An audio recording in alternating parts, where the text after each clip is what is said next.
Welcome back everybody to Silver Octagon Technologies, and in this progress video I want to talk about recent updates with sd-1. Alright, so there's a lot that I need to go over as to progress of the robot. So firstly, these are LEDs that I purchased for the deployable flaps, and they are very bright. And so I'm going to program these using the Arduino, the same board that actually controls the servos to open and close. And I've also bought an adjustable voltage regulator off of Amazon, and I have one assembled. Well, it's actually disassembled right now, but I've tested it and everything. It works perfectly with the hand, so I can step down the voltage to around 6 volts for 4 servos, and I have analog control over the hand now. And everything is disassembled right now due to the new stand that I built. I had to take a lot of things apart to put the robot on the stand. I've also added another portion to the controller for the hand and the wrist. The wrist is controlled by a potentiometer, and I have to extend the cords for that with the wires.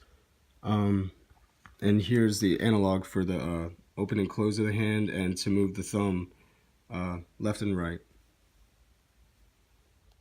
And this back portion is actually a battery housing. So that opens up, and I cut a hole in the back for the switch to turn on the entire system, and it comes out right at the top here. And I am going to make like battery holders, like to slide each battery within. I'm going to 3D print those and attach them on the inside here, because it's designed to fit, I'd say, let's see. Let's take these batteries. If I do it like this, horizontal, I can fit more batteries in there. So I'm not entirely sure how many I want to put in there for now, but yeah, it's mainly going to be 3 for just the systems that I've got right now, like the right arm and the head. So because each one is controlled by 3 control systems. So I have one for this portion of the arm, so the elbow, and this portion of the shoulder, and then one Arduino and one motor driver is specifically for running the shoulders of each arm, and the other one is for the head. And so all 3 of those batteries are going to fit in here. Also, I have about 80% of the arm done, the left arm. And that's looking really good, yellow and gray.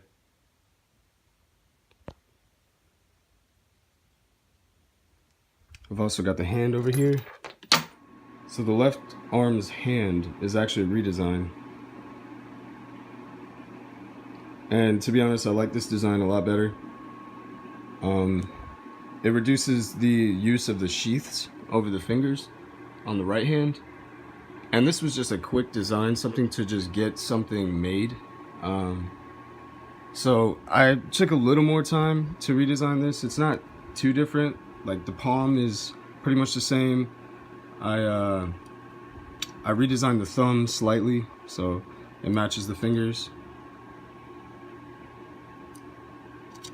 And I'm going to redesign pretty much the top and bottom pieces that hold the ligaments.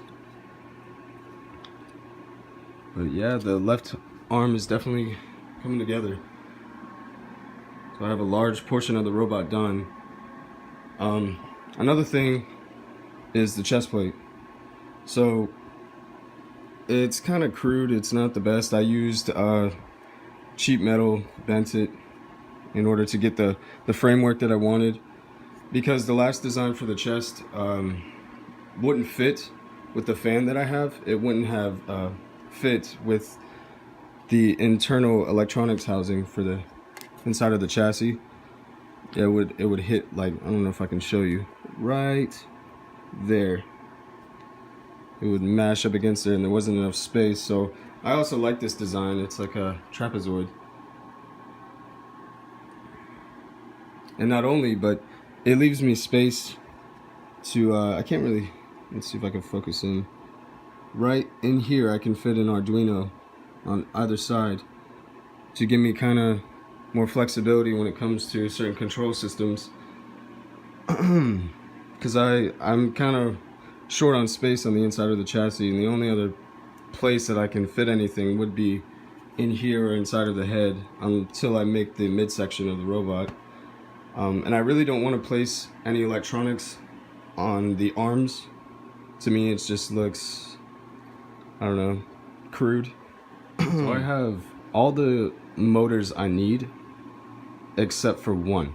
So the motors that are actually inside here are 200 RPM, and they are not the right motors. I only use them basically to fit the gears properly, to make sure they're aligned and mesh.